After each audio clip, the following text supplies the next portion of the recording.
This is a practice speech that I'll be giving later today on 2023, October 23rd, at the Silver and Wiser Toastmaster Club.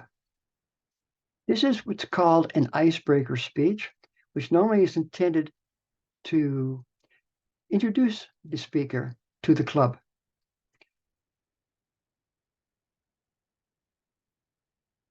And normally it's a very short speech too, a 4 to 5 minute speech, 4 to 6 minute speech, but I'll be expanding it a bit. This is the introduction that I will be given. Ed has been a Toastmaster since 1995 and in 2011 achieved Distinguished Toastmaster, which is the highest Toastmaster award. He has learned leadership by filling all the club executive roles and the area director role many times. Tonight, he will present to you his 17th icebreaker speech. Ed Nicholson, his 17th icebreaker speech. 17th icebreaker speech, Ed Nicholson.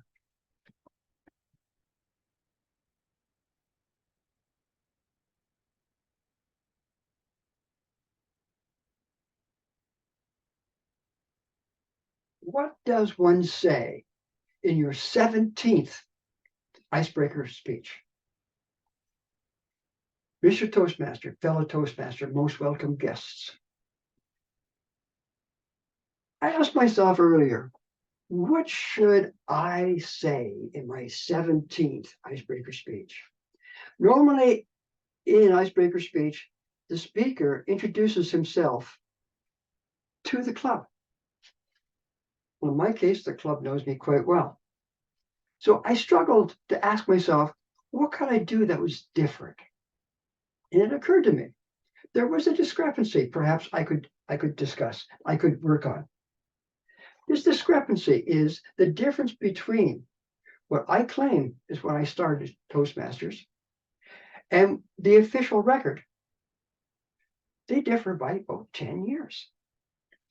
So how did this happen? Well, the story starts back in about 2003. At that time, I was just finishing up a project. Very big project for me. It really did help my career quite a bit. I was working on a safeguards project for nuclear safeguards on can-do style reactors. This was a very important project.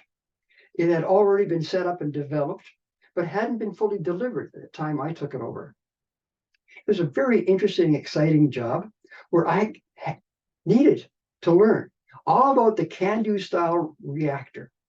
Now, this kind of reactor had been declared at one time to be not suitable for spreading around the world because it had fuel coming out of it all the time.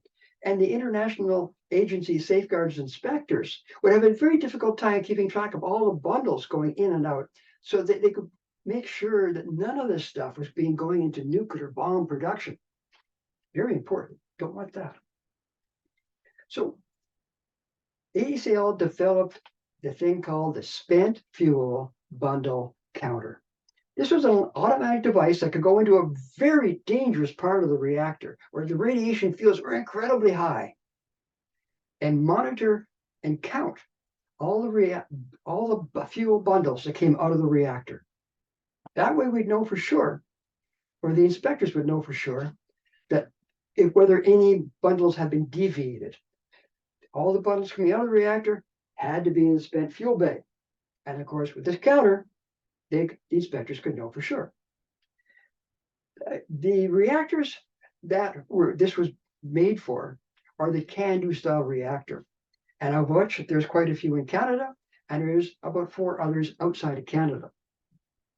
My role for many years was to install that equipment in those reactors. So I got familiar with the people working at those reactors.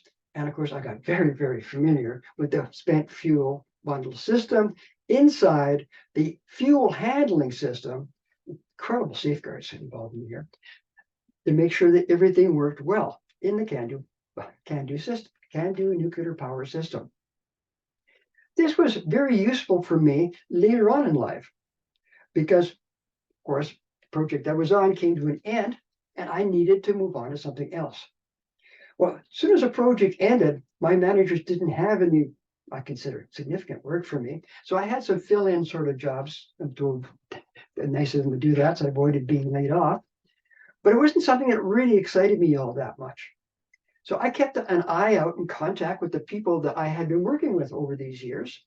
And sure enough, I found out about this thing called the Pickering A return to service. Pickering A is a nuclear station, a CANDU nuclear station near Toronto. Now, why was it necessary to return to service? Well, a few years previous to that, the politicians had decided that it was unnecessary. And of course, they had a lot of anti-nuclear votes that they had to satisfy. So they shut that station down. And then later on, I'm not sure if it was different politicians, but anyway, later on, those same some of the politicians decided that they wanted to shut down the coal-fired plants. And in order to do that, they had to generate the power some other way. So they decided, well, let's turn those reactors back on. It wasn't quite that easy. You see, the reason why they shut down the reactors in the first place is because the stations were actually developed and designed and built and operated long before the nuclear regulations were in place. So they missed in a few places, predicting the future as to what they would be. So yes, they didn't quite meet all the standards, but it was pretty close. And in terms of actual intent, it did meet it. So those reactors didn't have to be shut down. But the rules are that there's a grandfather clause. It means that if you met the intent or close enough, you could operate it. But if you shut it down and wanted to turn it back on again, you had to make sure the station met exactly all the rules. So they shut it down, they wanted to turn it back on, but it wasn't that easy. So there was this Pickering A return to service project where people like myself who were very familiar with how the CANDU style reactor operates, like how the fuel goes in and out, all the safety critical aspects of the station anyway. Knowing exactly how it works, people like myself were required to go through all the documentation, identify the safety critical parts, and to take those safety critical parts and find out what was inside them and whether or not they would meet these new modern safety requirements. And if they didn't, what had to be done to make them meet those requirements? So that was the job I did at the Pickering A return to service project. Very interesting job, but it had me away from my home base, had me away from Chalk River, where I was previously involved in the Chalk River Labs Toastmasters Club. Took me away from there for about 1.5 years, which was long enough for my membership to lapse totally. So when I finished that project, finished the Pickering A return to service project and returned back to Chalk River, naturally, I had some spare time again. So I joined the club again. I joined Toastmasters again. That was late 2004, about December. So that's why my membership official record shows me as starting Toastmasters in 2005, January. Mr. Toastmaster.